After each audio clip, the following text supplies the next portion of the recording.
আল্লাহর নবীজি বলেন, খায়রুকুম মান তাআল্লামাল কুরআনা ওয়া আল্লামা। কোরআন প্রচারের জন্য যারা মানুষদেরকে কোরআন শেখায়, নিজেরা শিক্ষা করে, তারা সবচাইতে উত্তম হয়ে যায়। এই কোরআন এমন কোরআন, এক একটা হরফের বিনিময়ে আল্লাহর রাসূল বলেন একটা করে নেকি দেওয়া হয়। ওই একটা নেকিকে একের মধ্যে নাই, একটা নেকিকে 10 গুণ বাড়ানো হয়। একটা অক্ষর পড়লে কমপক্ষে 10টা নেকি তার আমলনামায় তুলে দেওয়া হয়। আল্লাহর নবীজি আরো বলেন, তাআল্লামুল ফারাইদ ওয়াল কুরআন ওয়া আল্লিমুহান নাস ফাইন্নী মাকবুদ। আমার উম্মতিরা শোনো, তোমরা মানুষদেরকে ফারায়েজ এবং কোরআনের শিক্ষা প্রসার করো। মানুষের মাঝে কোরআনের শিক্ষা তোমরা প্রদান করা শুরু করো।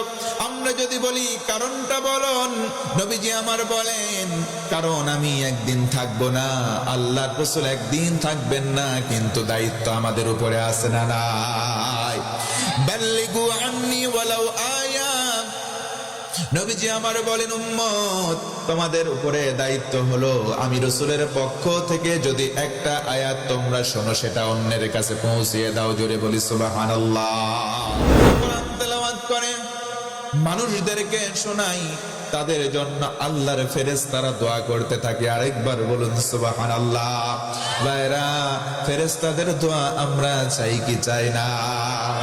আমরা যদি ফেরেশতাদের দোয়া লাভ করতে চাই, আল্লাহর কোরআনের তেলাওয়াত পড়াবো। ও মুসলমান, আজকে আমাদের ঘরে কোরআন আছে, মাগার কোরআনের পড়নেওয়ালা কারির সংখ্যা কমে গেছে। অতএব আমার এখন থেকে আপনার সবার সংক্ষেপে আমাদের নিয়ত করতে হবে, কোরআন পড়ব সকাল সন্ধ্যা, সারা জীবনের জন্য কোরআনটাকে আমরা আয়ত্ত করার চেষ্টা করব। বলেন ইনশাআল্লাহ। কারণ কোরআন যদি কারোর ভেতরে ছোট্টবেলায় ইনস্টল করে দেওয়া হয়, এই যে মাদ্রাসা দ্বীনের জন্য, দুনিয়ার জন্য নয়, শিরোনামটা যদি আল্লাহ কবুল করেন, আর কোনো কিছুর প্রয়োজন লাগবে না। এই কথার মাধ্যমে আল্লাহ কবুল করে নেবেন। বাচ্চাগুলো কোরআন শেখে, এই কোরআনের যারা শিক্ষক, তাদেরকে আল্লাহ রব্বুল আলামিন সম্মানের চেয়ার দান করবেন। এই যে বাচ্চাগুলো একদিন শিক্ষক হবেন, এই বাচ্চাগুলোর মাধ্যমে কোরআনের শিক্ষার প্রচার প্রসারের ধারাবাহিকতা চলে যাবে। এই যে ধারাবাহিকভাবে কিয়ামত পর্যন্ত চলবে, যেই ব্যক্তি সূচনা করলো তার আমলনামায় সওয়াব উঠতেই থাকবে। সুবহানাল্লাহ। আল্লাহ রাব্বুল আলামিন বলেন, লা ইয়াস্তাওয়ি আসহাবুন নারি ওয়া আসহাবুল জান্নাহ, আসহাবুল জান্নাতি হুমুল ফাইজুন।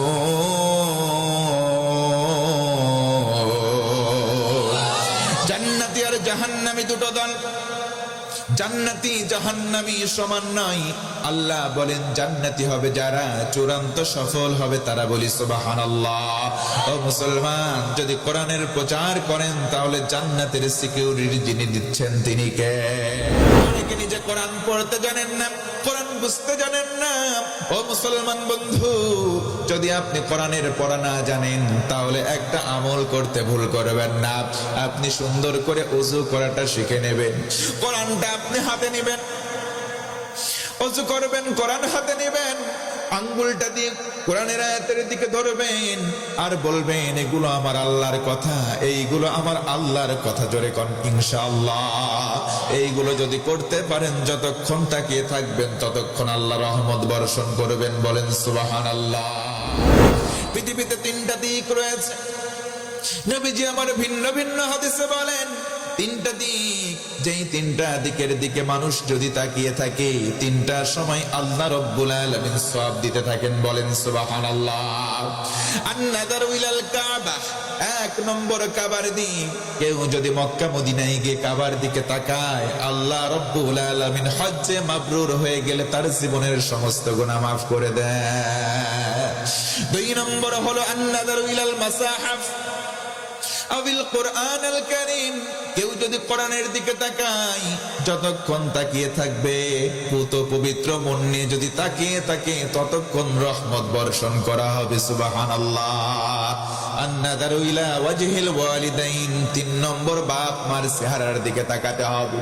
ও মুসলমান বন্ধুগণ, বলেন তো দেখি, বাপ মা আমাদের অনেকে আছে না নাই? বাপ মায়ের চেহারার দিকে তাকাবেন, যতক্ষণ তাকাবেন একবার তাকালে একটা কবুল হওয়া হজের সওয়াব পাবেন।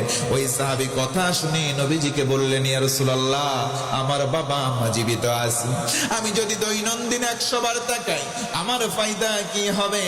নবীজি বলেন, শোনো, আল্লাহর রহমতের ভান্ডারে রহমত কমে যায় না। তুমি যদি 100 বার তাকাও 100টা কবুল হজের সওয়াবই তোমাকে দেওয়া হবে। এই জন্য মুসলমান বন্ধুগণ, বলেন তো, কোরআন পড়ে অন্যকে পড়ানোর দরকার আছে না নাই? ইন্নাহুম লাকুরআনুন কারীমুন ফি কিতাবিম মাকনুন লা ইয়ামাসসুহু ইল্লাল মুতাহহারুন।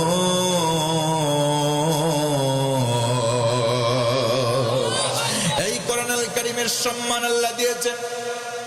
আল্লাহ বলেন কোরআনুন কারীম, কোরআন সম্মানের।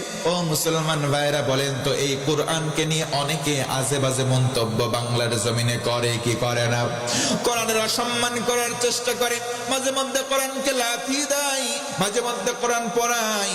তাদের ভেতরে ঈমান থাকতে পারে না, নামের শুরুতে মুহাম্মদ শেষে ইসলাম থাকলেও তারা প্রকৃত মুসলমান নয়। কথা বলেন ঠিক কিনা?